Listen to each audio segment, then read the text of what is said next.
Hello, and welcome to my channel. Today, we are going to review The Hazelwood by Melissa Albert. This book is about, I'll read the synopsis for you. 7-year-old Alice Preston and her mother had spent most of Alice's life on the road, always a step ahead of their uncanny black luck, biting at their heels. But when Alice's grandmother, the recluse author of a book of pitch-dark fairy tales, dies alone on her estate, the Hazelwood, Alice learns how bad her luck can really get. Her mother is stolen away by a figure who claims to come from the cruel supernatural world where her grandmother's stories are set. Alice's only lead is the message her mother left behind. Stay away from the Hazelwood. Alice has long steered clear of her grandmother's cultish fans, but now she has no choice but to ally with her classmate and fairy tale superfan Eleanor Finch, who may have his own reasons for wanting to help her. To find her mother, Alice must first venture to the Hazelwood and then into the world where her grandmother's tales began, and where she might discover why her own story went so wrong. Um, and stuff. So this is obviously about story about Alice. We follow Alice, and she's a little we're into her perspective, but she's a little bit of an unlikable character. I what I did enjoy about this is the tales. The tales I have two tales that we had. We had Alice three times, something like that. Yeah, hold on. Alice. It's like not. Come on, really?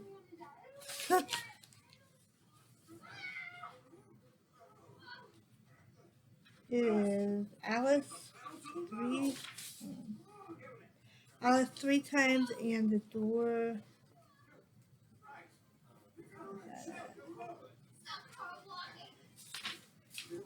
And the door. Without a that leads to nowhere or something. Something like that. I love the door one. My favorite, actually. And this book does have violence in it. It is very heavily on the violence side, but it is very, very good. I liked it. I definitely didn't really like the first part. This is takes place in the contemporary world.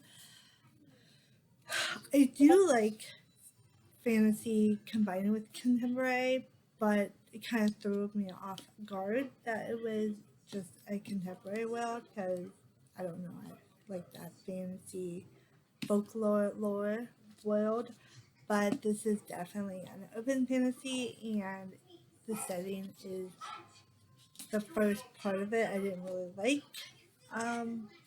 I had trouble getting into it, and the writing was so jarring to me. Like it felt really confused. Like I was just like, "What's going on?" And but I did really enjoy the when she goes to the hinterland or the halfway west, and the hinterland is all these fairy tales kind of living together. But there's also people that from Earth that go into the fairyland. And I really like that part. I really like the idea of the world. And yeah, it was really interesting. There was a creepy guy in there, I believe, who kind of helps Alice out, but he follows Alice throughout in the world, which is really weird. And we learn a lot about Alice's mother and her grandmother in here, and who they really are, and who she is and stuff. It's really good. And she definitely has like there is another person that she travels with, Finch, who is um, an interesting character as well. He's a very big fan of the Tales of England, and he kind of helps her go find her mom and stuff like that. But he has other reasons, as his mom says. So yeah, now I'm going to, and I did rate this a 4 out of 5. I'll go into that later. I I am going to rate this. I have rated it a 4 out of 5, and it was really interesting. So yeah, I will go ahead and um, do that.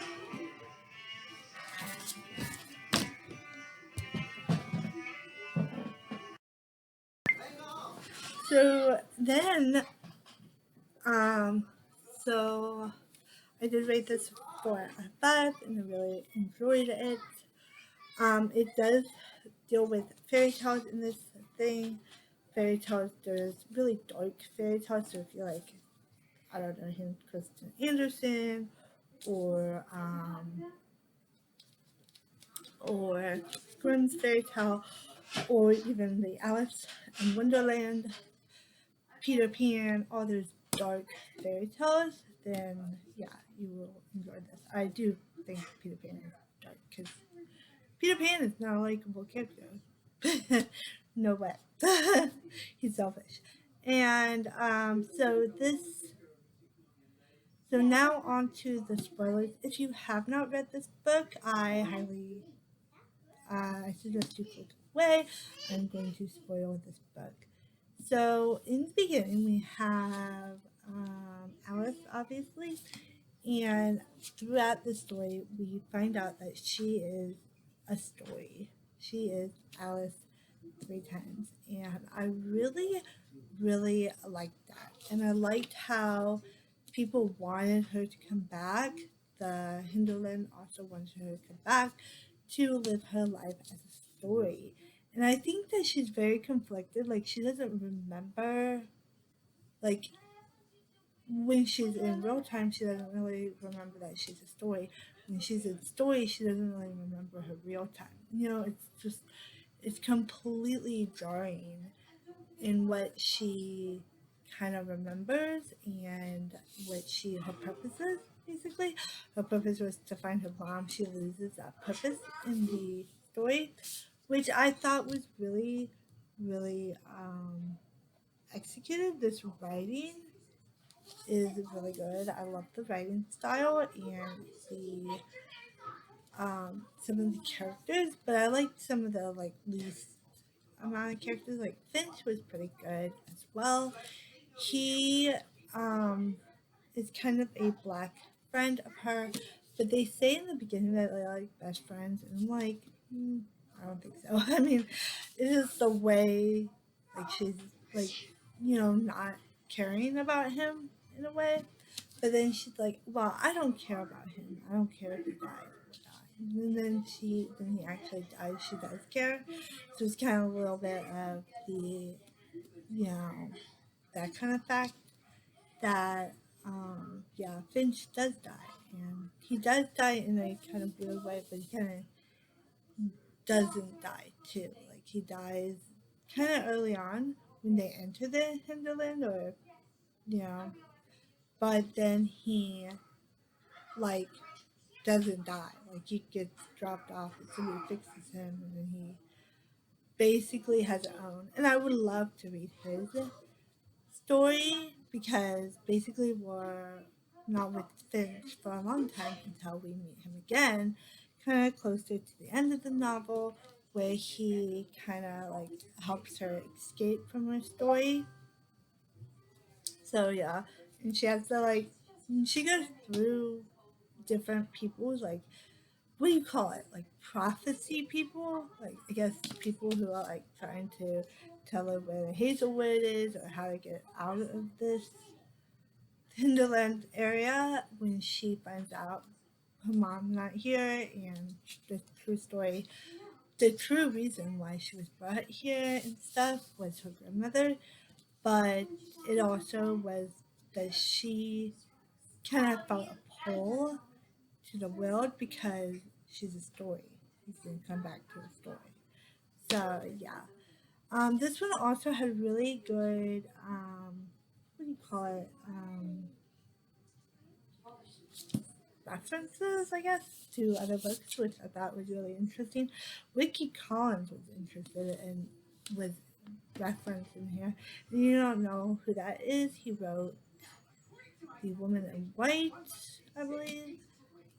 So a lot of classic literature is referenced in this, not really children literature, more adult literature, but I do recommend this for children above, I think 18 and over, because it does have bloody scenes and it does have really dark stories. Like my favorite story was like The Door to Nowhere because it just was so creepy.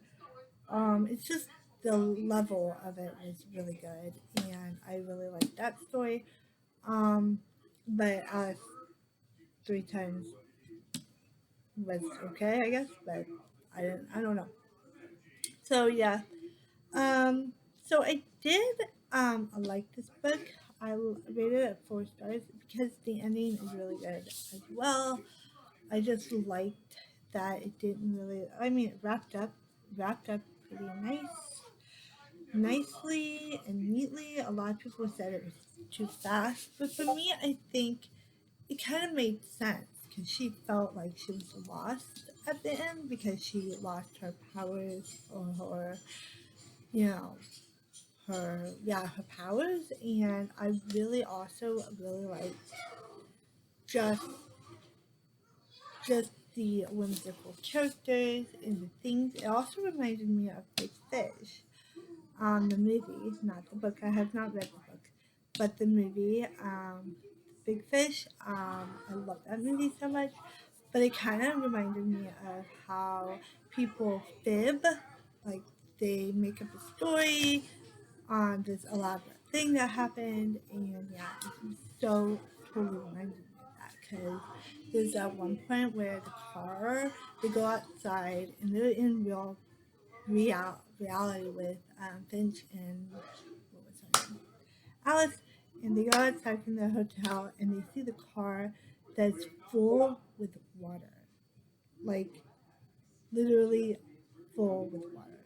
Like it's kind of mind-boggling to me. I was just like, whoa, that's creepy and weird. But it's it also kind of reminds me of porn in a way too, because it definitely is a darker thing. Like the grandmother totally reminded me of um the character Egg and Horns, and just kind of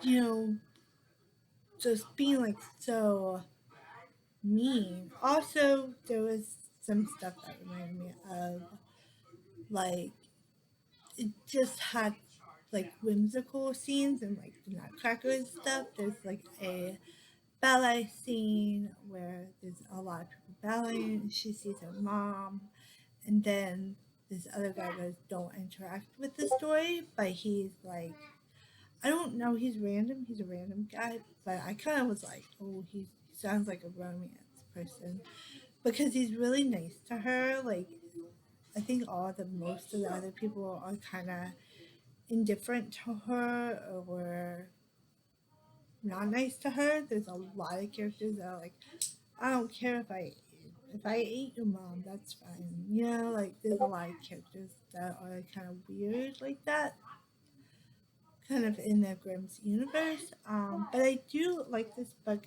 as kind of a fairy tale esque book. And it just had a really interesting concept, and I just liked it. I liked being lost in this, I don't know, weird, hazy, kind of dreamlike world. Um, Kind of creepy and kind of disturbing, but also kind of magical in a way. So yeah, I really did enjoy this. And yeah, and that is it. I hope you enjoyed that review. If you have watched this or not watched, read this book, just comment down below if you liked it or what you thought of it. I would like to know. There's so much, you know, stuff about this book. Some people really liked it. Some people really loved it, 5 star, and some people like rated it a 1, hated it, was bored by it, that kind of stuff. So just tell me what you thought of it. I would love to know. And yeah, I'll see you in the next video. Bye.